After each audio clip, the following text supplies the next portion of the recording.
Para você ligado no canal no Vácuo, muitíssimo bom dia, boa tarde, boa noite. Quinta-feira, dia 8 de setembro de 2022, gravando essa edição de número 525 do canal no Vácuo, mais precisamente a meio-dia 24 da tarde, do horário oficial de Brasília.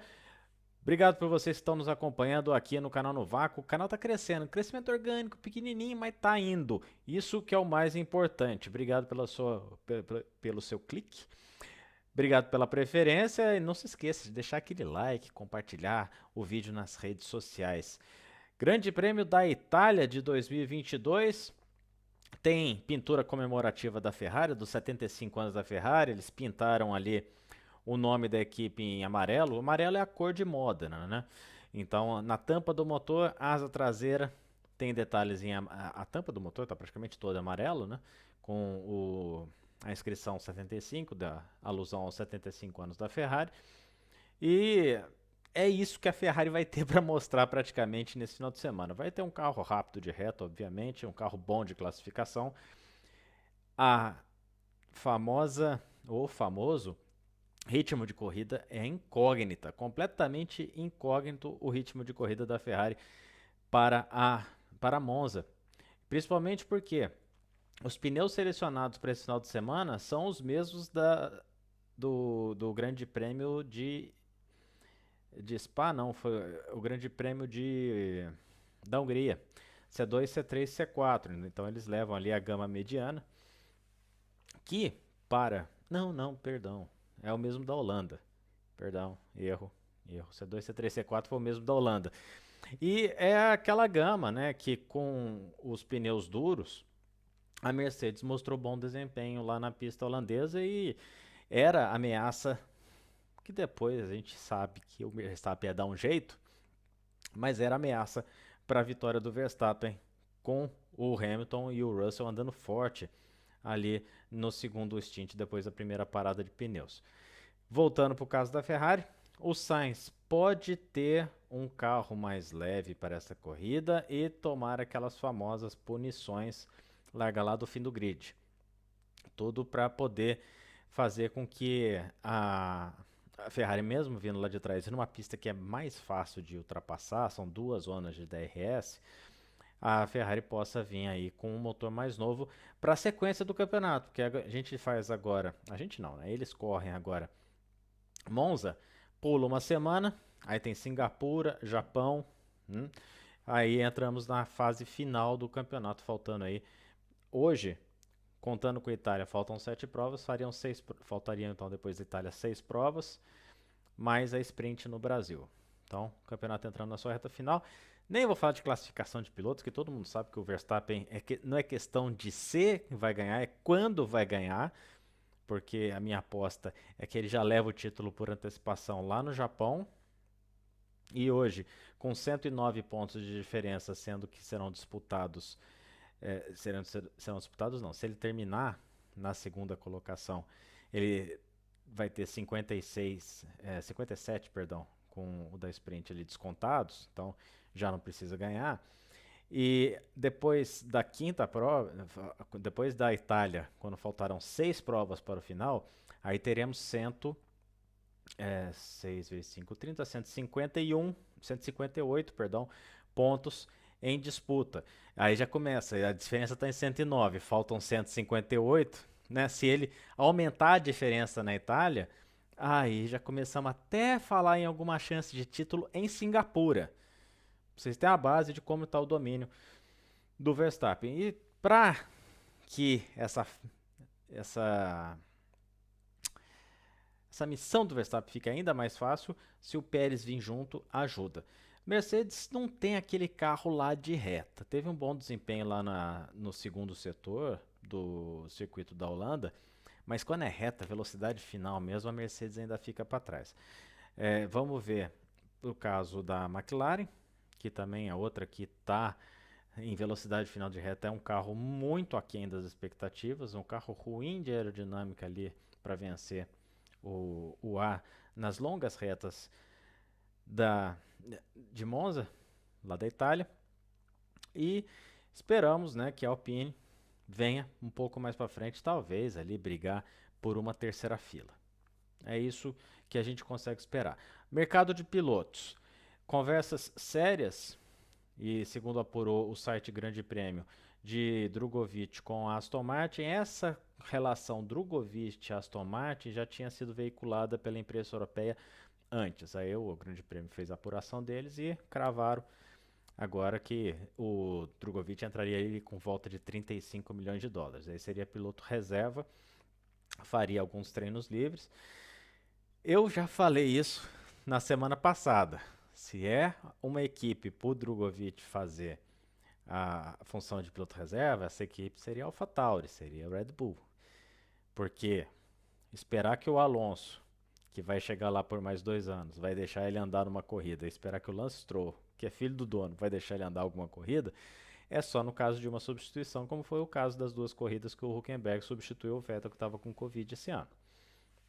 E a própria situação do Hülkenberg, ele correu, se eu não me engano, 6 provas em 3 anos. Ou seja, a chance do Drogovic de estrear talvez não esteja na Aston Martin. Mas não sou eu que gerenciei a carreira dele. Se ele está escolhendo a Aston Martin é por um bom motivo. O Helmut marcou que depois de toda aquela conversa lá de vem reta, aí a Mariana Becker lá na Bandeirantes falou que o Drogovic estava conversando, aí o Marco falou que o Drogovic não interessa. Ou seja, o piloto tá vindo pro mercado de pilotos ali para aquecer, né, essa boataria. E o Gasly será liberado para a Alpine se e somente se o Colton Herta conseguir a superlicença. Segundo palavras do próprio Helmut Marko. Na Williams, tudo vai se encaminhando para a entrada do Nick De Vries e também para a confirmação do motor Mercedes para o ano que vem. E aí o Sargent ficaria como piloto reserva da equipe, apesar de ano que vem tivemos 3 corridas em solo americano. O Sargent ainda luta por essa vaga junto lá com o Nick De Vries. Ricardo estaria de olho e o Latifi já está correndo por fora. Né? O próprio Latifi lá na Bélgica já falou que era desempenho que ia manter ele. E as 2 últimas provas dele, tanto na Bélgica com aquele erro no começo da corrida, e o ritmo dele na corrida na Holanda foram qualquer coisa de espetacularmente ruins. Então não dá muito para confiar.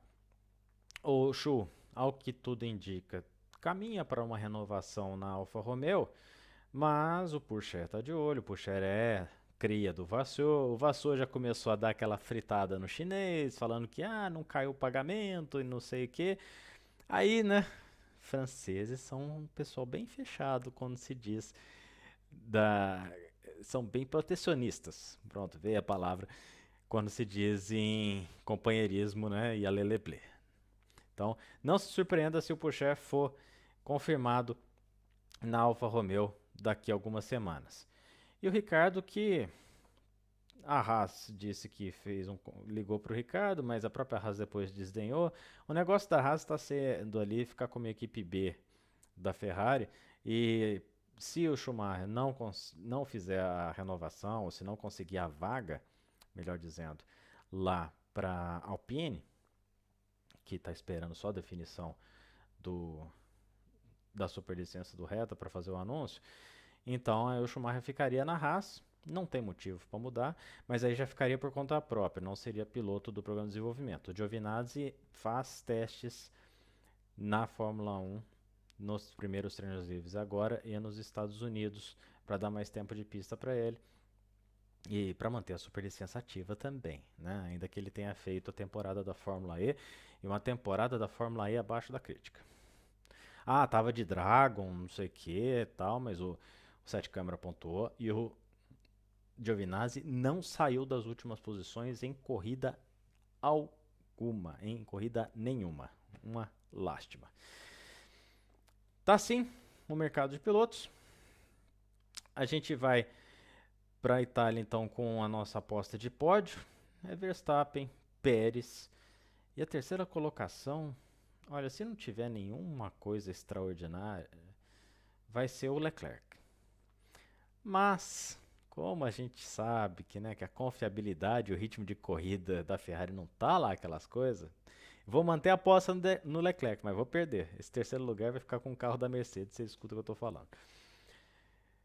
Na Fórmula 2, temos o primeiro match point do Drogovic, né? Ele precisa de 9 pontos nesse final de semana ou 9 pontos nas próximas 4 corridas para se sagrar campeão da Fórmula 2 depois de 20, a última vez, né, depois de 22 anos que o Brasil não ganha o título da categoria de acesso à Fórmula 1, tinha sido com Bruno Junqueira lá no tempo dos anos 2000. E o Drogovic, que tá nesse vai visitar o motorhome que não acaba mais esse final de semana, vai cansar de tomar café. Olha, se o preparador físico do Drogovic não precisa nem colocar cafeína nos treinos dele nesse final de semana. O que vai tomar de café com a equipe vai ser uma festa. E, no caso do Enzo Fittipaldi, ele também tem sido, segundo também o site Grande Prêmio, a apuração deles, o Enzo Fittipaldi foi sondado por 3 equipes, Alpine, Williams e, se eu não me engano, a última foi eu não vou lembrar o nome da terceira equipe, que sabe, você lê as notícias no meio de trabalho, não funciona. Tinha que ter lido de novo a notícia. Mas são 3 equipes e até o Alonso se ofereceu para ser manager. O apelo do nome Fittipaldi e o bom desempenho do Enzo com a Charu nesse ano na Fórmula 2 tem chamado a atenção. E é um piloto que sabe e gosta de fazer ultrapassagens. Agora, o próprio Enzo, segundo também o site Grande Prêmio, estaria se focado mais a ter um carrinho melhor para conquistar o título ano que vem na Fórmula 2. Seria o terceiro ano dele na Fórmula 2. Ele mesmo sabe que se ele pular para a Fórmula 1, vai ser para ser piloto reserva. As chances dele de ser um piloto titular, mesmo que conquiste os pontos da superlicença esse ano, são muito pequenas, né? Tem Pourchaire, tem Piastri, o Piastri já entrou, né? Mas tem Pourchaire, tem Drogovic, tem o Sargent. Só aí já são 3 na frente dele. E são 3 equipes que ainda não confirmaram seus pilotos. Então, a chance do Pietro aparecer num cockpit de um Fórmula 1 ano que vem em tempo integral é bem pequena. Então, seria como um programa de desenvolvimento, como seria o caso da Alpine, ou piloto reserva, como se fosse no caso da Williams. E a própria conversa também da Williams com o De Vries, aí jogaria o Sargent como piloto reserva, então o Fittipaldi seria piloto reserva do reserva, ou seja, não faz o menor sentido pular para a Fórmula 1 nessa temporada. Tá certo o Enzo de continuar mais um ano na Fórmula 2, aí tem MP, né, tem a ART, tem algumas equipes boas lá do começo do pelotão, que até a própria Trident pode ser um carro atrativo, porque também perto da Charu, né? Vamos combinar. E aí o Enzo estaria fazendo mais um ano na Fórmula 2 de novo. Não é demérito nenhum fazer mais um ano de Fórmula 2. Pro Drogovic já não interessa muito. Está conquistando o título com pelo menos algumas provas de antecipação, dependendo dos resultados da prova das corridas desse final de semana. Então, já não é mais nenhum desafio para o Drogovic. Vai que ele continua na Fórmula 2 e perde o título ano que vem. Aí perde o bonde, né? Então, vai lá, faz igual o Piastrinho, né? Pega, senta lá, fica como reserva de alguém e espera acontecer alguma coisa. No caso do Piastri aconteceu, o Mark Webber cavou uma vaguinha muito da boa para ele lá na McLaren. E depois pediu desculpa pro Ricardo, né? Foi até legal. É legal. Porque o Ricardo vai ter que andar com a viseira com o negócio aqui, ó. Porque senão os olhinhos furados, espetacular. E a gente vai ter também a final da Fórmula 3. E são 4 pilotos que brigam abertamente pelo título, 5 se a gente contar com alguma boa vontade deste que vos fala. Mas o que interessa para o Caio Collet depois da vitória na corrida sprint lá da Holanda é fazer uma boa figura já na prova de Monza para cavar alguma coisinha melhor na Fórmula 2. Pro Collet, agora é o degrau de cima, né? E pela movimentação que está no mercado de pilotos aí, tanto da Fórmula 1 quanto da Fórmula 2, já é bom começar a mexer para arrumar uma vaguinha mais ou menos pro ano que vem, para fazer um primeiro ano bem sólido, né, na Fórmula 2. Tem talento para subir e conquistar algumas vitórias, ou uma vitória, alguns pódios na temporada que vem. Então, é solidificar para aí sim vir no segundo ano forte fazer o nome dele. O Caio Collet é novo, piloto novo, tá andando na MP lá também, então ultimamente, gente, esse negócio de entrar na Fórmula 1 com 20 anos, já não, sabe? Ah, vou bater o recorde do Vettel, vou bater o recorde do Verstappen. Esquece. Vai pelo menos mais uma geração aí de pilotos para a gente ver outro piloto muito jovem entrando na categoria. A gente tem Laguna Seca. Nesse final de semana, a final da Indy lá em Laguna Seca, no Sacarrolha, a curva icônica, o Grande Prêmio de Monterrey. São 5 pilotos brigando pelo título, 3 diretamente. A diferença do Power para o Newgarden e o Dixon é de 20 pontos. Isso significa que se o Power chegar em terceiro na corrida, ele é campeão da Fórmula Indy desse ano, independente do resultado de todos os seus concorrentes. E aí para o Ericsson e para o McLaughlin, que tem agora um contrato novo, plurianual, né? Virou moda esse negócio de contrato plurianual lá com a Penske. Aí para eles o negócio fica mais difícil. Eles têm que ganhar a corrida, um dos dois, né? Então, e o Power chegar abaixo de 20º e o Dixon e o Newgarden chegar abaixo de 13º. Muito, muito difícil. Aí vai ser só aquelas provas com o caos. E quando tem 5 pilotos brigando pelo título numa corrida assim, bem. Numa pista bem disputada, com alguns pontos de ultrapassagem, é do costume do grid da Indy não dificultar a vida de quem está brigando pelo título, deixar os caras resolver entre eles. Então, eu não imagino, por exemplo, o VK fazendo o que fez, aquela cachorrada que ele fez com o Jimmy Johnson lá no final da reta em Portland. Que faltou eu falar isso no vídeo de segunda-feira. Aquilo foi uma sacanagem do tamanho do bode. A nossa aposta para o vencedor de Laguna Seca é obviamente Scott Dixon. E ganha a corrida e leva o título porque a Mercedes, a Penske não, bom, não testou lá em Laguna Seca, testou em Portland, a Ganassi testou em Laguna Seca, apostando na final, mas as estratégias da Penske lá em Laguna Seca não costumam dar muito certo.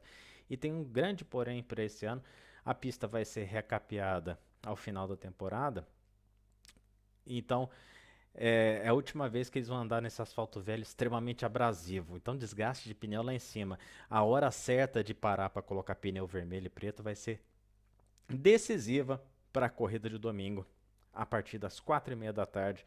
Transmissões da ESPN. Aí vai ser 4, 3, ESPNP, sei lá que canal que eles vão enfiar a corrida. E também lá na Cultura, com o nosso amigão Jefferson Kern e os comentários do Rodrigo Matar. NASCAR, voltamos a Kansas, segunda prova do ano, neste playoff, que já teve Daniel Suarez jurando o Chase Briscoe, e a corrida que justamente o moço que está com concussão, não foi liberado para correr os playoffs, o grandioso Kurt Busch, venceu. Foi nessa corrida que ele conquistou a sua classificação para os playoffs desse ano. O Bubba Wallace passa a correr com 45 para poder fazer lutar pelo campeonato de construtores com o carro 45, porque também na NASCAR, nos playoffs, quem se classifica é o carro também, né? Então, o Bubba Wallace vai tentar levar esse título para lá, tá difícil. Primeira corrida do Bubba Wallace não foi lá grandes coisas ali em termos de desempenho final, tá bem longe esse título de construtores do 45. E é uma. Também na Silly Season da NASCAR tá todo vapor, né? O Kyle Busch, que definitivamente fora da Gibbs para o ano que vem, ele está sendo veiculado até na Richard Childress. Pra vocês verem. Estão tentando de todo jeito arrumar um carro para o ano que vem para o Rowdy possivelmente fazer a sua despedida da NASCAR. Seria duvido que se fosse Richard Childress ou alguma outra equipe ali do médio escalão da NASCAR, o Kyle Busch toparia fazer 2 temporadas completas. Talvez uma e mais uma Daytona, alguma coisa nesse sentido. Mas, né, Fernando Alonso está aí para mostrar que esse negócio de idade hoje é completamente relativo. Vencedor, vencedor de Kansas na NASCAR, Já não é aquela pista que dá para ter um vencedor novo. Eu acredito que vai se repetir, vai ser um vencedor que ganhou os playoffs. Se considerar o vencedor que já está classificado para os playoffs, a desconsiderar como é que foi a corrida lá do começo do ano, eu não duvido da gente ter uma Penske ganhando.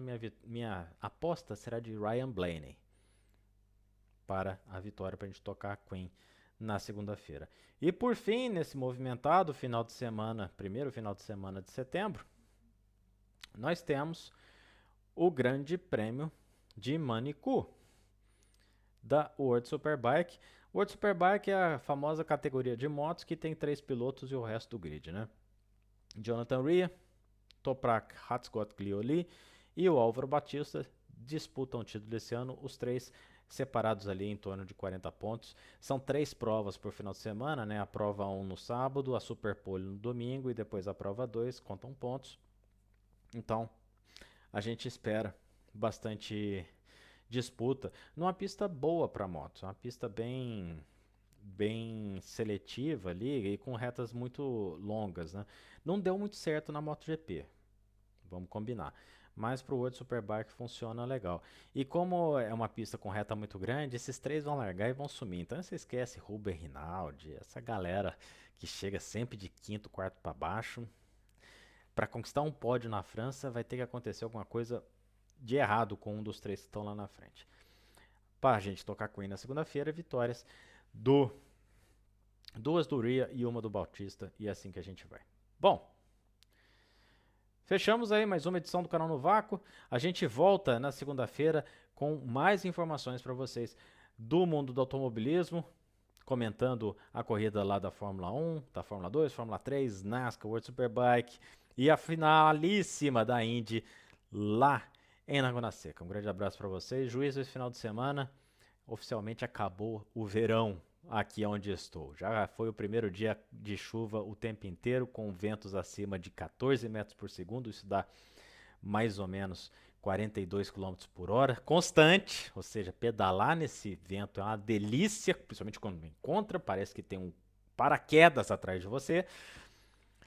E a gente se vê em abril, sol. Tá bom? Um grande abraço para vocês, gente. Cuide-se bem. Sobe a vinheta. Tchau, tchau.